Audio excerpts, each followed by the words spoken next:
momento darle una cordial bienvenida. Muchas gracias por estar aquí, doctor. Estamos introduciendo un poco sobre la reforma laboral que se ha manejado, que se pretende implementar en el Congreso de la Unión. Y pues bueno, hemos dado muchas opiniones respecto de cuál es la postura que se maneja, la presión que se ha hecho al Congreso de la Unión y bueno, cuál es la situación actual. Me gustaría que nos diera su opinión, doctor.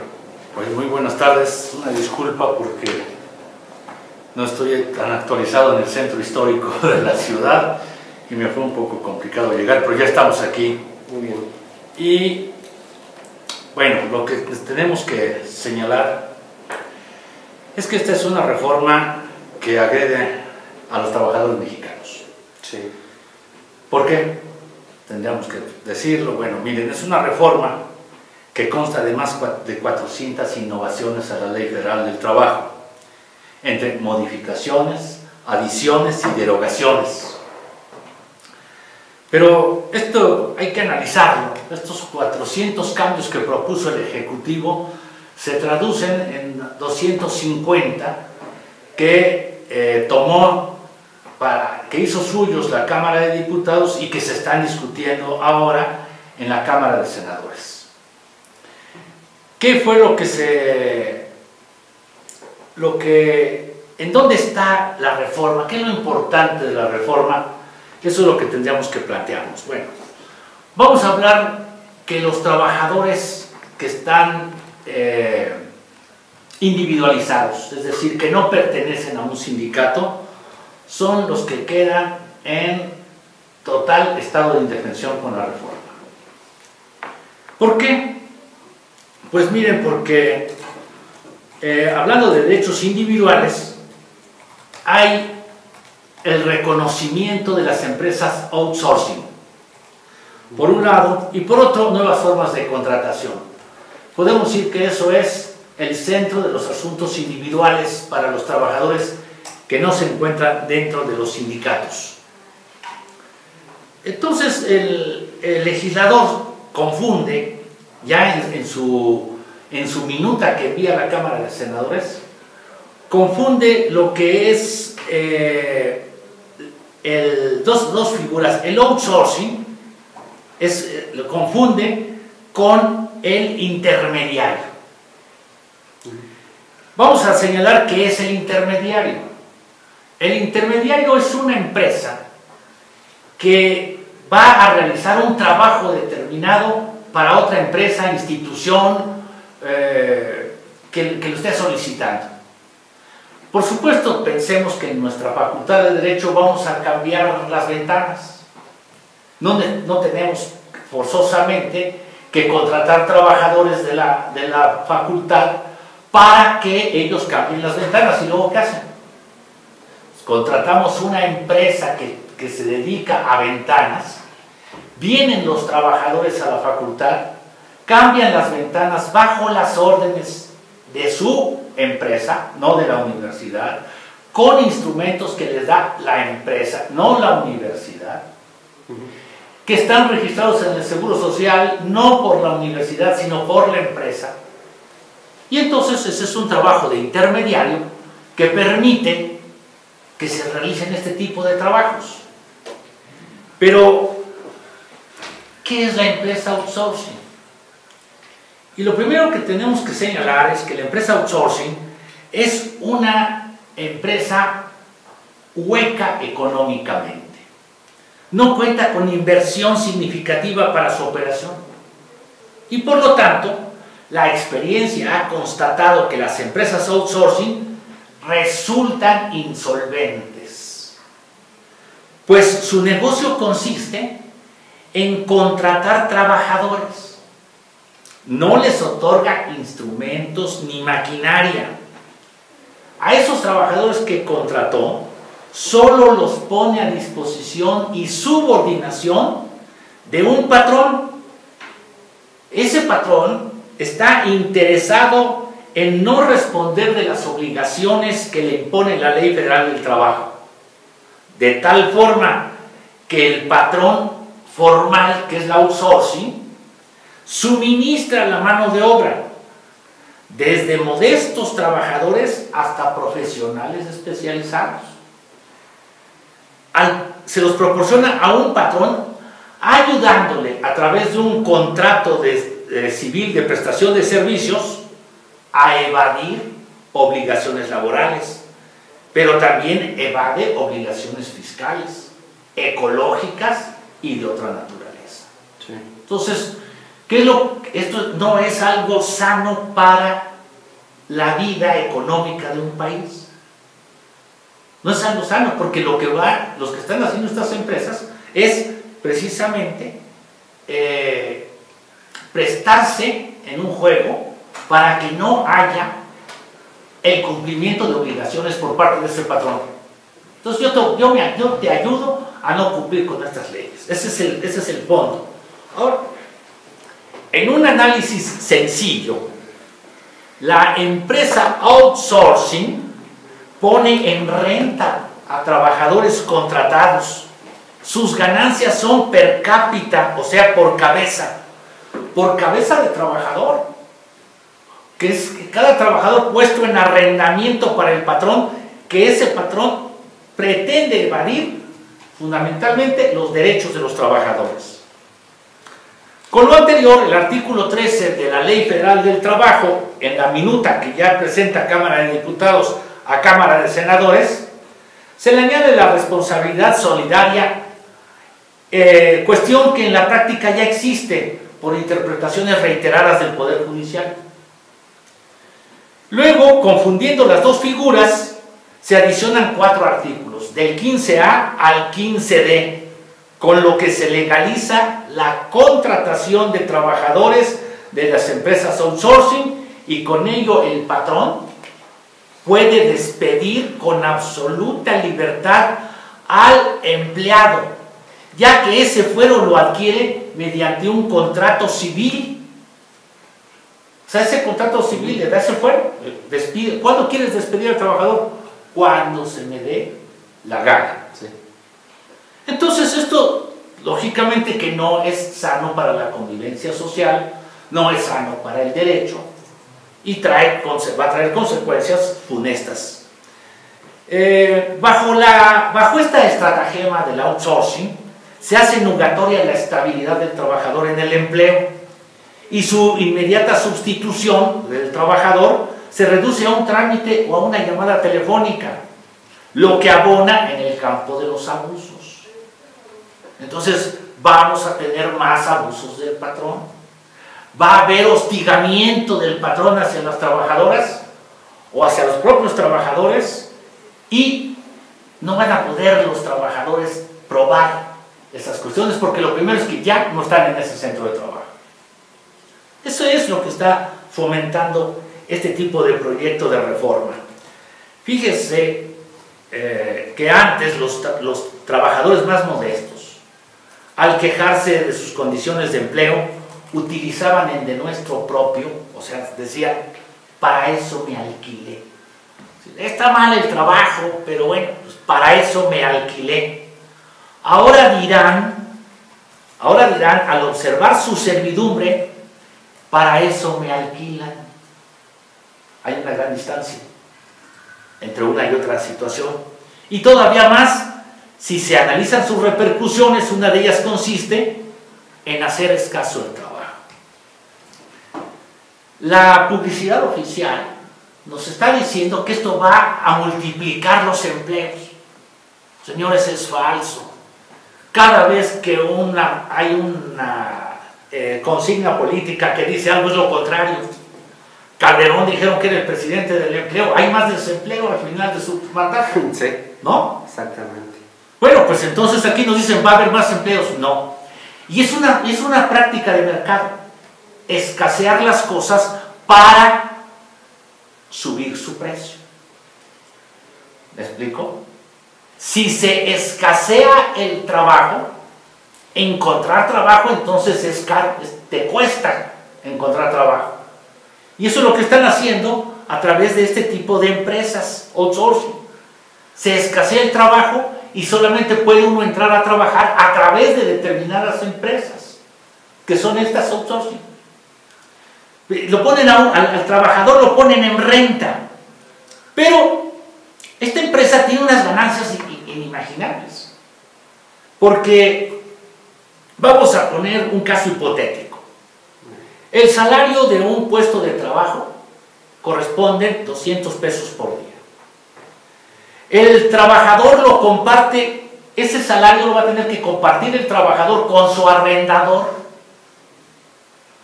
Entonces, el outsourcing. Entonces, el arrendador anticipadamente logra una ganancia de 100 pesos, dejando para el empleado solamente 100. Y estoy dando un caso hipotético muy decente. Es decir, porque hay muchas más ganancias incluso en este tipo de empresas.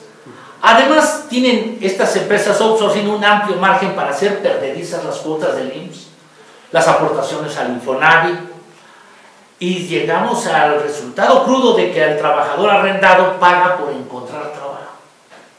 Es decir, el trabajador que está a través de las outsourcing, que lo pueden mover de una empresa a otra, ese trabajador está siendo rentado, ese trabajador, hay alguien que está cobrando por su trabajo.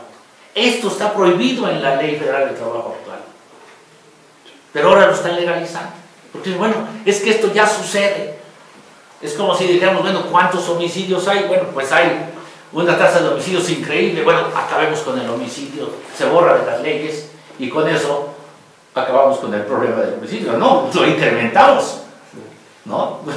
Si antes teníamos algo con que detenernos y no privar de la vida a otra persona, decimos, no hay ley. Ah, bueno, pues vamos a privarlo. Es lo que viene, la escasez de los puestos de trabajo.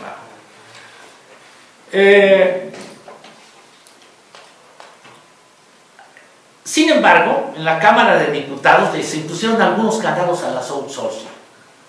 Candados que va a ser muy difícil que los hagan cumplir. Si en la actualidad, como ilegales las empresas no los hacen cumplir nada, entonces van a hacer todavía estos candados que tratan de evitar el outsourcing, de ponerle algunos candados al outsourcing, van a traer un problema mayúsculo.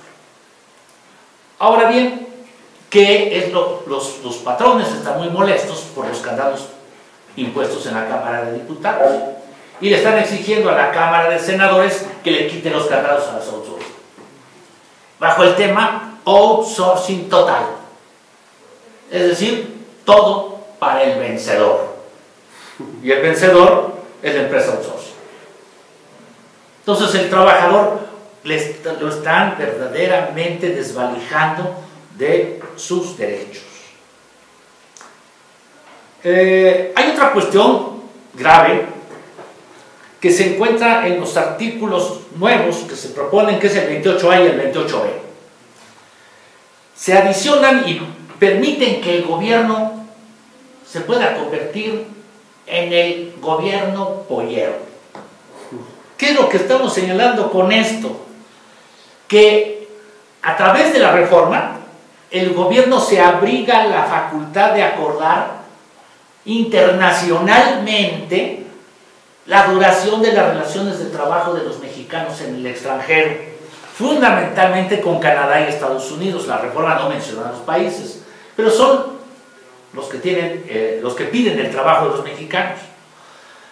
A través de estos tratados, de estos convenios que se firmarían diplomáticamente, el gobierno mexicano estaría garantizando a esos gobiernos que los braceros solo van a trabajar, que obtengan sus visas, que sean disciplinados, que acatarán la reclusión en guetos que disponga el país anfitrión y que regresarán después de cumplida la tarea para la que fueron contratados.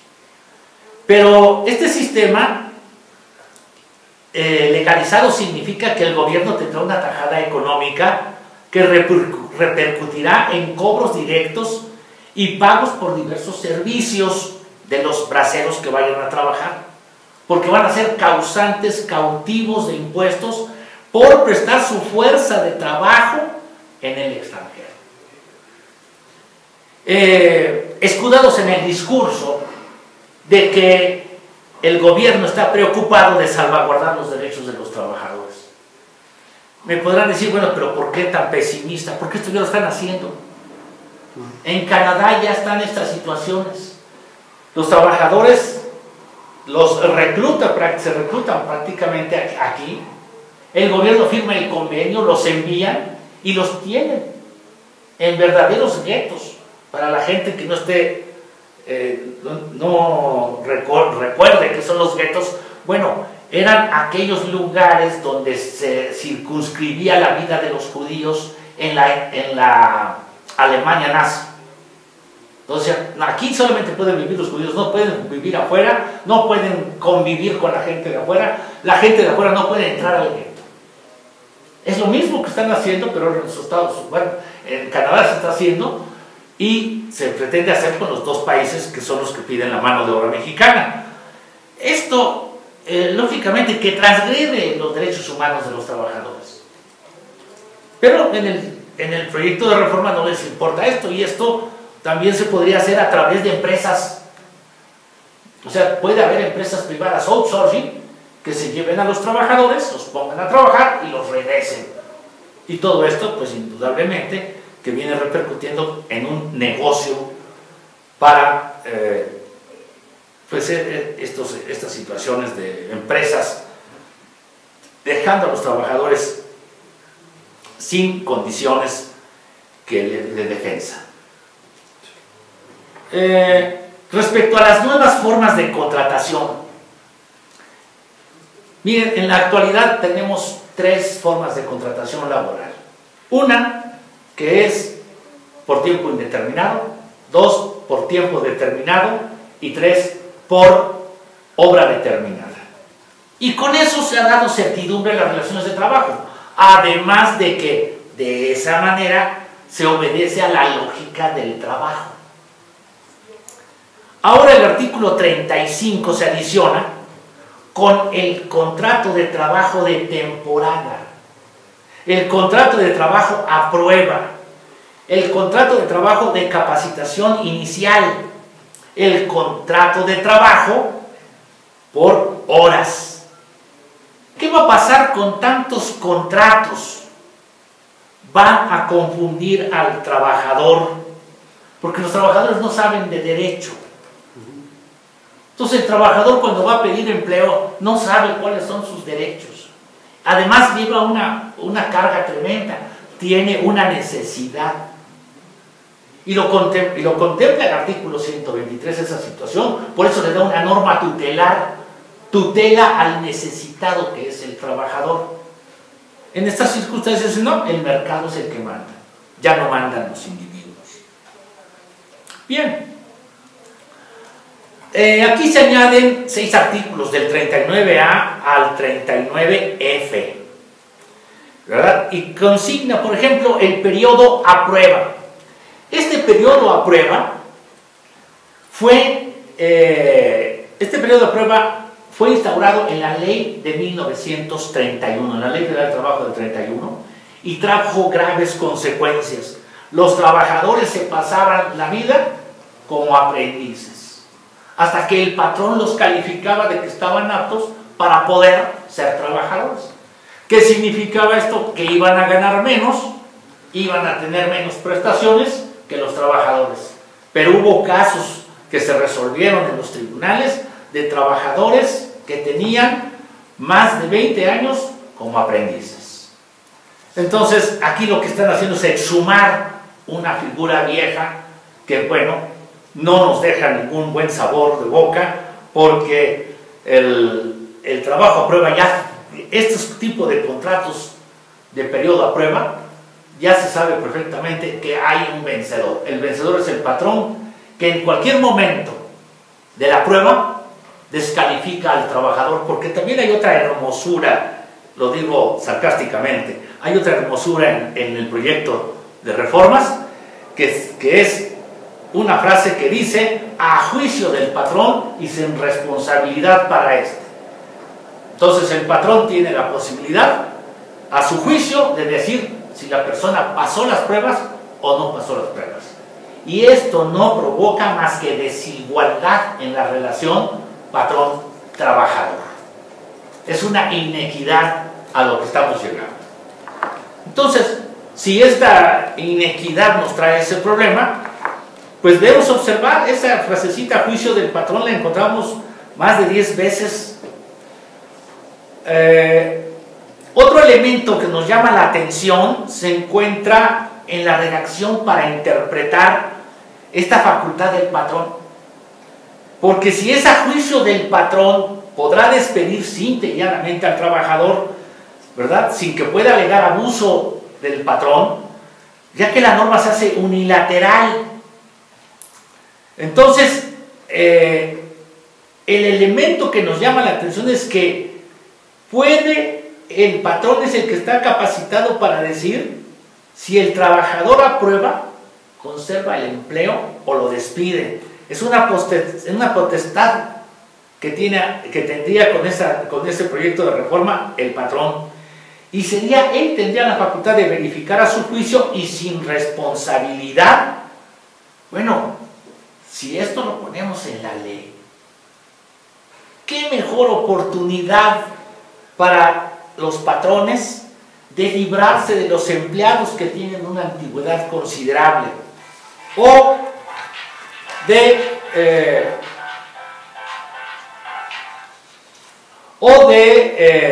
una antigüedad considerable, o de aquellos que simplemente no obedezcan a los caprichos patronales, o bien también aquellos trabajadores que pertenezcan a un sindicato que no sea afín al patrón.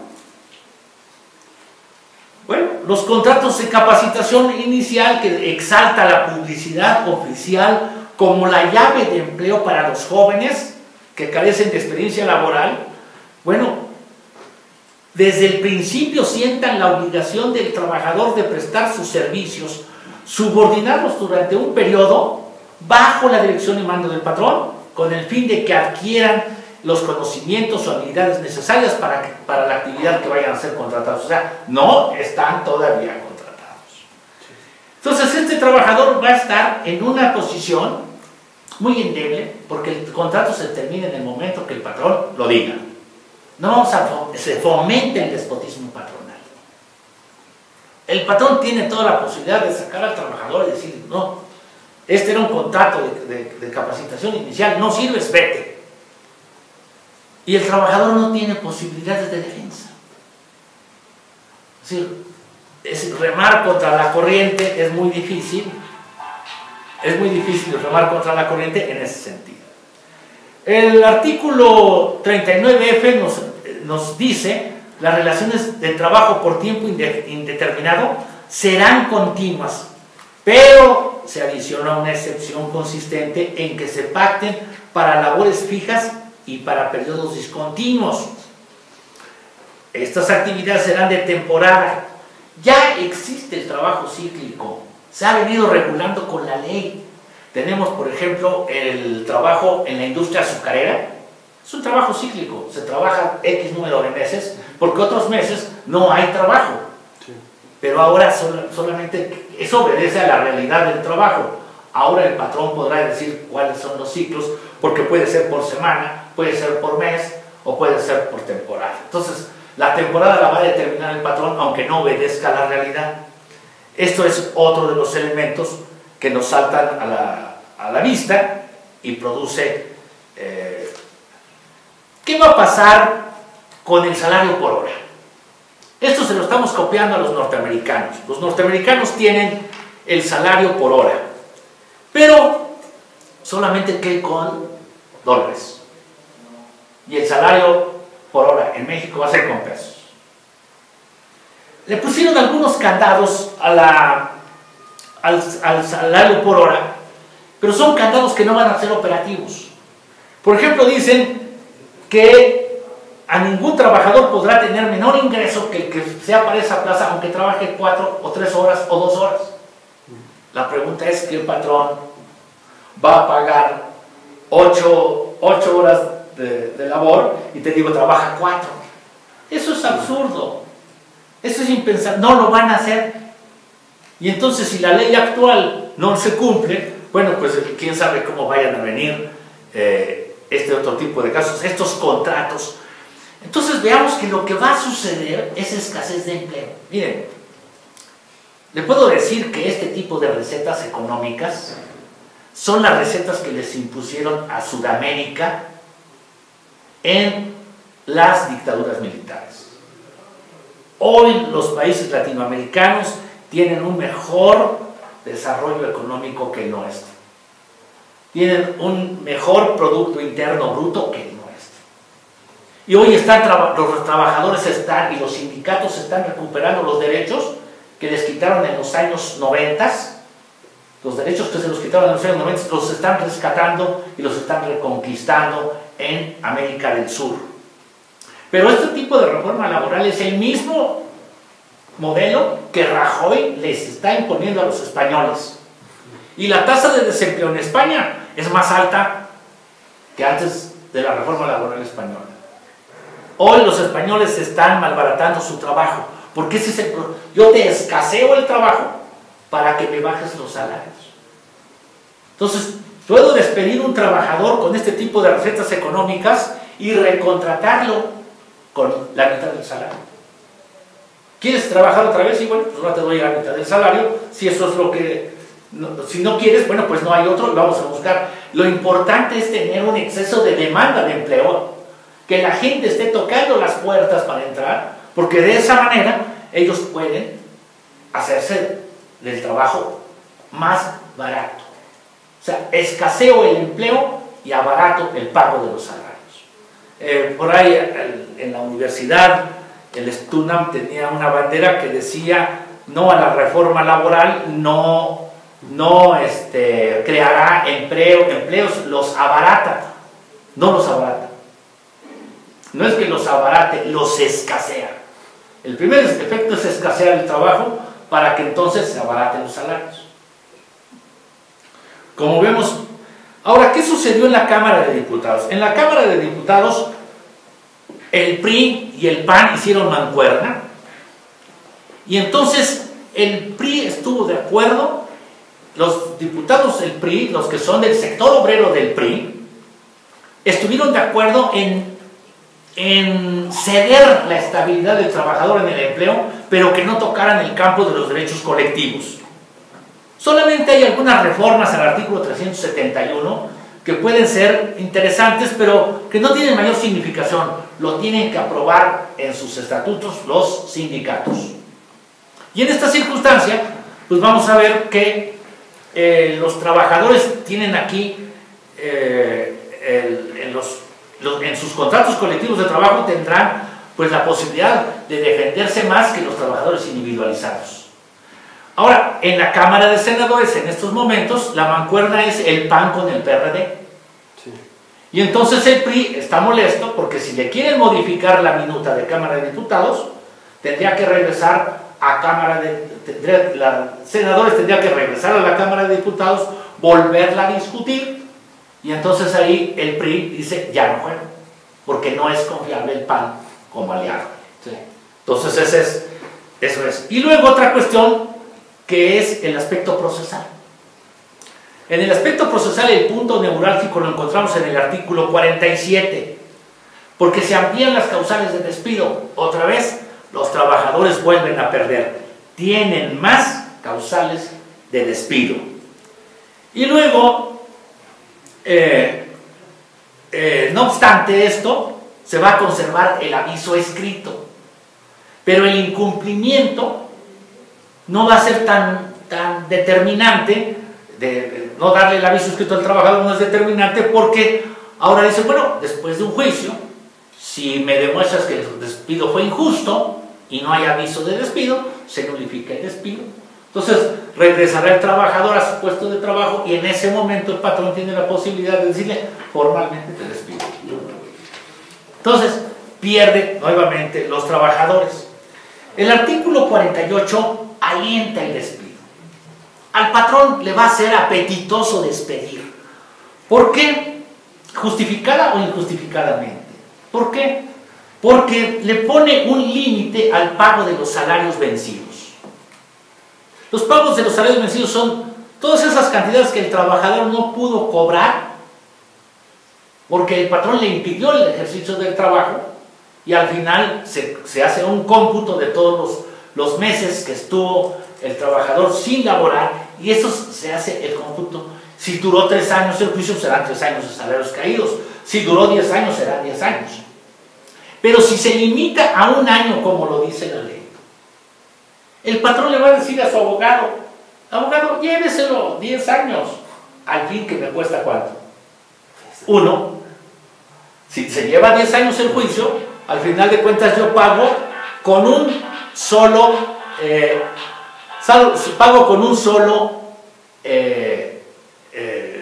año de salarios.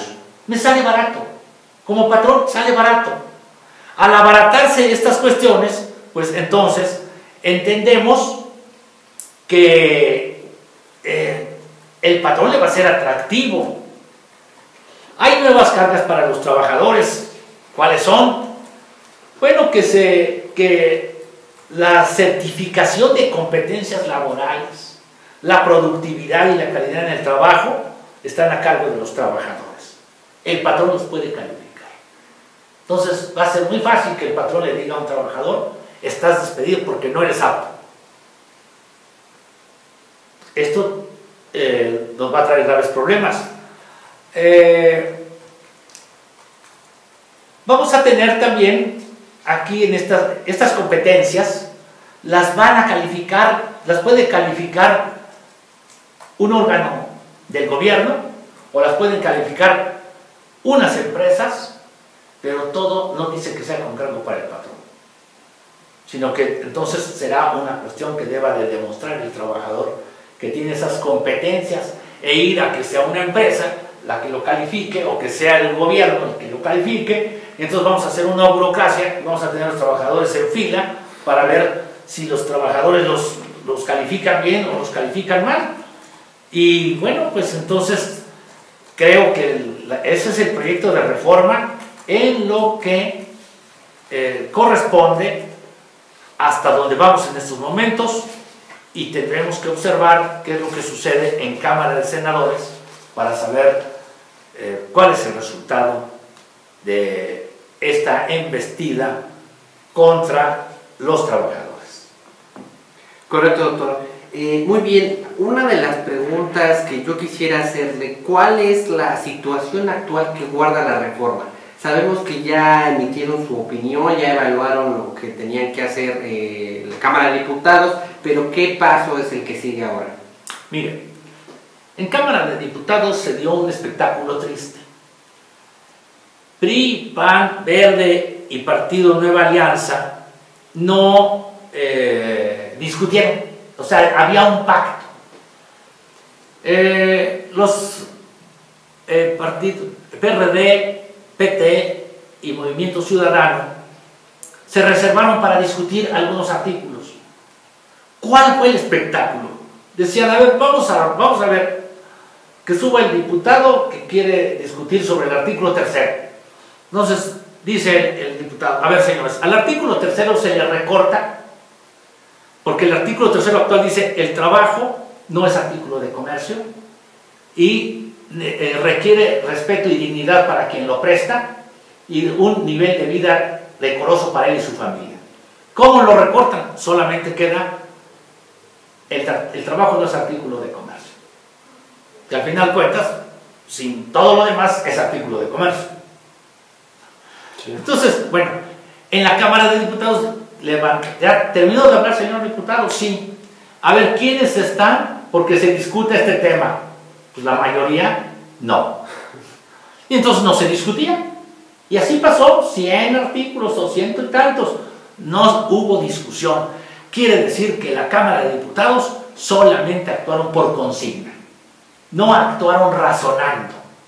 No actuaron para ir al debate. No hubo debate. ¿Sí? Sí. Entonces, esto es una cuestión vergonzosa. Sin embargo, sacaron ahí su proyecto, que ya era el proyecto de la Comisión de Trabajo, que desgraciadamente encabezan dirigentes sindicales que están en el PRI y que son que son diputados de ese partido, y bueno, pues hicieron caminar esta reforma en ese sentido. Ahora, hoy se encuentra en la Cámara de Diputados, en la Cámara de Senadores, perdón. En la Cámara de Senadores ahora hacen mancuerna PAN y PRD para mover el aspecto sindical. Con esto se rompe el pacto entre PAN y PRI de entregar al trabajador individual, te lo entrego al trabajador individualizado, pero déjame los asuntos colectivos tal y como están, con corrupción, con lo que quieran, ahí lo dejamos. Pero el pacto entre PAN y PRI de la Cámara de Diputados se está rompiendo en la Cámara de Senadores. Entonces, si votan un proyecto de reforma, la minuta que llevaba en la Cámara de Diputados, si la votan con reformas, esas reformas tendrán que regresarse a la Cámara de Diputados, y entonces su dictaminación va a ser, pues, quién sabe para cuándo. Yo espero que eso suceda y que descarrile la reforma laboral. Muy bien, doctor. Otra cosa, muchos abogados empresariales han asesorado a los patrones de tal forma que les han recomendado que justo cuando vayan a contratar a sus empleados les digan, sabes que desde que tú entras, fírmame tu renuncia. Eso indudablemente pues pone al trabajador en una historia de indefensión y de duda y dice, ¿qué hago? ¿Lo firmo o no lo firmo? ¿Qué opinión le merece esto, doctor? Mire usted, son trampas para el trabajador. Son trampas, es algo que no debe de enorgullecer a ningún patrón hacer este tipo de cosas, porque reduce al trabajador a una servidumbre, no a un puesto de trabajo. Entonces sí lo han venido haciendo, pero también ha habido manera, en los litigios los hemos venido combatiendo, y en muchos casos se han obtenido pues muy buenos resultados a favor de los trabajadores. Pero yo considero que esas son mañas, no son cuestiones legales, son arbitrariedades y es un abuso de poder por parte de los patrones. Y como le digo, ¿por qué firma el trabajador? Porque llega en estado de necesidad. Exacto. Entonces un trabajador que llega en estado de necesidad, pues le dicen párate de cabeza, se para de cabeza. Por eso la ley tutela al trabajador, para que el trabajador pueda decir, bueno, estas cosas no son correctas, o si las haces, tengo la ley a mi favor, me defiendo. Hoy la ley no estaría a favor del trabajador, estaría a favor del patrón. Entonces eso crea desigualdad. Entonces esa es una maña. Y bueno, pues, también lo harían, ahora con mayor razón, fírmame la renuncia desde antes, pero ya no la necesitan, ya no la necesitarían, porque a mi juicio, afuera, eso diría el patrón. Sí, exactamente. En el foro virtual ha generado mucha polémica este tema y muchos de nuestros compañeros nos preguntan que quién es el brillante autor de esta propuesta. Pues miren, yo creo que el brillante autor de la propuesta no tiene padre ni madre conocidos, pero es una venganza de Calderón contra los trabajadores. Es una venganza porque los trabajadores no votaron por él, no votaron tampoco por su candidata. Los trabajadores fueron maltratados durante el gobierno de Calderón. Nada más baste recordar 42,000 despedidos del Sindicato Mexicano de Electricistas, Mexicana de Aviación, con más de 2,000 trabajadores despedidos, y Cananea, que también rompieron la huelga a base de la fuerza policial, rompieron la huelga de Cananea. Y bueno, pues todas estas cuestiones son agravios que hizo Calderón con el poder hacia los trabajadores, pero le faltaban los trabajadores individualizados que tampoco votaron por él, y sí creo que haya un hálito de venganza en todo esto. Muy bien, doctor. Otra pregunta. En toda esta integración que se refiere a esta reforma, ¿se ha discutido sobre la modificación de la ley del seguro social, sobre estas leyes que prevén esta seguridad social que tienen derecho los trabajadores? Bueno, las reformas a la seguridad social ya se dieron.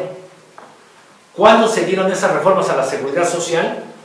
Se dieron en el año de 1997 y recientemente en la ley del ISSSTE.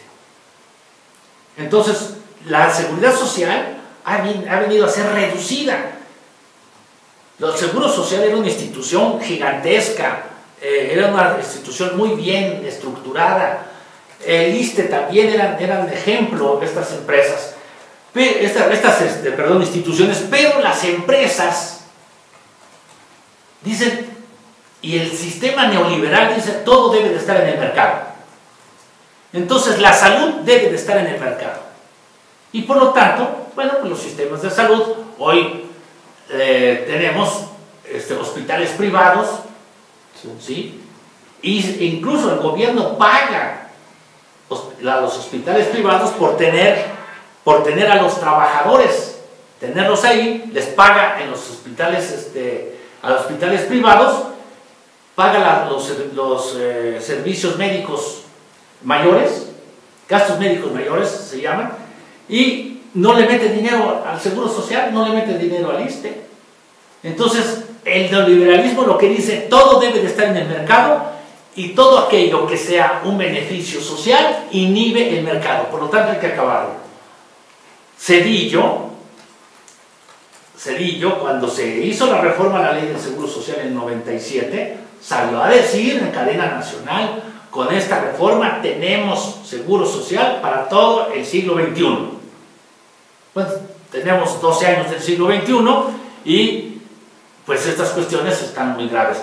¿Qué va a pasar? Los trabajadores no le van a poder exigir a los patrones que paguen el Seguro Social.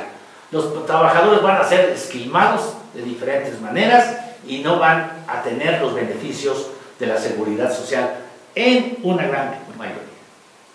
Muy bien, doctor. Aquí un compañero nos hace una pregunta y nos dice, ¿cuál sería una modificación adecuada que requeriría la ley para poder lograr el crecimiento empresarial que México necesita? Bueno, miren, primero lo que necesitamos es una economía sana. Es decir, ¿dónde crecen las empresas? En una economía sana, no nacen por una ley. Entonces, las empresas van en donde la economía es sana. Aquí en México tenemos un grave problema de corrupción. Y las empresas cuando llegan, pues lo primero que tienen que hacer es estarse a los sistemas de corrupción. ¿Cuántas ventanillas tiene que tocar una empresa para poder abrir en México? Ese es el principal tema. Y bueno, pues entre más número de ventanillas haya, es mayor la corrupción. Entonces, en México no hay una organización sana, hay una organización de la corrupción. Mientras tengamos corrupción, mientras no se combata la corrupción de a de veras, no en el discurso, sino de a de veras, pues simplemente no vamos a ser tan atractivos. Ahora, la ley necesita adecuaciones, sí, pero que lo hagan gentes que conocen, que se haga una reforma que pueda dar un equilibrio, para que ese equilibrio permita la subsistencia del trabajador, pero no tampoco una preponderancia total del patrón que pueda aplastar al trabajador. Correcto, doctor. Bueno, aquí también, por último, nos hacen unas preguntas sobre los salarios de la burocracia. Y yo quisiera complementar esta pregunta si con esta reforma en algún sentido toca a los trabajadores del apartado B del 123 constitucional. Bueno, sí los toca tangencialmente. Por ejemplo, esto de reducir a 3 meses el pago de los salarios vencidos, lo va a querer utilizar el gobierno y va a decir, a ver, 3 meses, yo pago también 12 meses, perdón, yo pago 12 meses, igual que los patrones privados, porque eso no está en la Ley Federal de Trabajadores al Servicio del Estado. Ahora, sí les digo para todos los burócratas, una vez que se toque la Ley Federal del Trabajo, no va a tardar ni un año en que venga una reforma drástica a la Ley Federal de Trabajadores al Servicio del Estado. ¿Para qué? Para acabar con la estabilidad del trabajador burocrático en el Estado. Y poder despedirlos a diestra y siniestra. No tardará, ¿verdad? En estos momentos, la primera repercusión es esa. Entonces yo tengo un juicio, estoy demandando, el patrón gobierno va a decir, sí, cómo no, ya perdí, bueno, pues sí, pues solamente te doy 12 meses porque es lo que dice la Ley Federal del Trabajo. Ese es el primer golpe. El segundo, que no va a tardar ni un año para que se haga la reforma a la Ley Federal de Trabajadores al servicio del Estado y entonces le den en la torre a la estabilidad del trabajador en el gobierno. Correcto.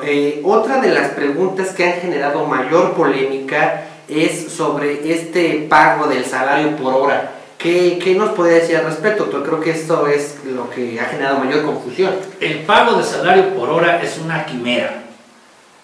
Los trabajadores, si se paga el salario mínimo, no le van a pagar el salario mínimo a un trabajador que trabaje 4 horas. Le van a pagar medio salario mínimo o le van a pagar un cuarto de salario mínimo si trabaja 2. Entonces esto no beneficia. Lo que va a permitir que los patrones digan, a ver, te contrato por 4 horas, pero como soy muy bueno, descansas una y trabajas otras 4. Ya sacaste lo de 8. Pero si quieres un tercer turno, te doy otras 4 horas, trabajas 12 horas al día, pero no te pago, como es por horas, no te pago tiempo extraordinario. Al no pagarte tiempo extraordinario, pues me estoy ahorrando muchísimo y te estoy sobreexplotando como trabajador. Muy bien, doctor. Pues bueno, sin duda ha sido una charla sumamente interesante. Esto de la reforma laboral ha generado muchísima polémica y pues le agradecemos mucho su grata participación en el proyecto Grado Cero y por supuesto a nuestros amigos de la comunidad virtual de Anafinet. Doctor, no sé si usted quisiera dar un comentario final. Bueno, pues solamente quiero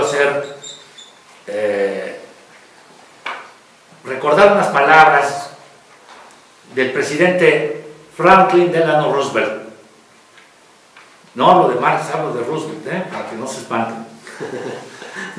Dice Roosevelt en 1938, la primera verdad es la de que la libertad de una democracia no se halla a salvo si el pueblo tolera el crecimiento del poder privado, hasta el punto de que adquiera mayor fuerza que el propio Estado democrático. Esto, en su esencia, es fascismo, apropiación del gobierno por un individuo o por un grupo o por otro poder privado que lo domina. La segunda verdad es que la libertad de una democracia no se halla a salvo si su sistema de negocios no proporciona empleo ni produce y distribuye bienes en forma que aseguren un nivel de vida aceptable. Estoy diciendo las palabras de un presidente norteamericano y que nos refleja muy claramente cuál es el estado en que vivimos. Muchas gracias por su atención. Bueno, pues le agradecemos infinitamente al doctor Antonio Enrique Larios Díaz,